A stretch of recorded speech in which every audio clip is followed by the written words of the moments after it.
முத்துலட்சுமி பேசுகிறேன். கொல்கத்தா டாக்டருக்கு நடந்த செக்ஸ் அப்யூஸ் பற்றி பேசுகிறேன். ஒரு லேடி டாக்டருக்கே இவ்வளோ பெரிய ஒரு கொடுமை நடந்திருக்கு.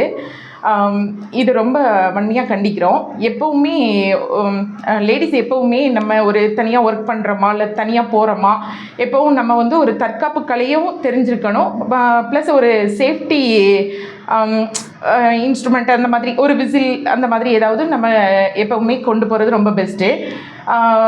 இந்த மாதிரி ஒரு வன்கொடுமை பண்ணுற ஒவ்வொருத்தருக்கும் ஒரு கடுமையான சட்டம், அரப் கண்ட்ரீஸில் வர்ற மாதிரி ஒரு கடுமையான சட்டம் நம்ம இந்தியாவிலையும் வரணும். பெண்கள் மிட் நைட்லனாலும் ஒரு தைரியமாக ட்ராவல் பண்ணுறதாகட்டும், செல்ஃபாக போகிறதாகட்டும், நடக்கிறதாகட்டும், எல்லாம் ஒரு ஃப்ரீடமான ஒரு இந்தியா இருக்கணும். இதை எதிர்பார்க்குறேன். இது சிக்னேச்சருக்கு நானும் ரொம்ப சப்போர்ட் பண்ணுறேன். தேங்க்யூ.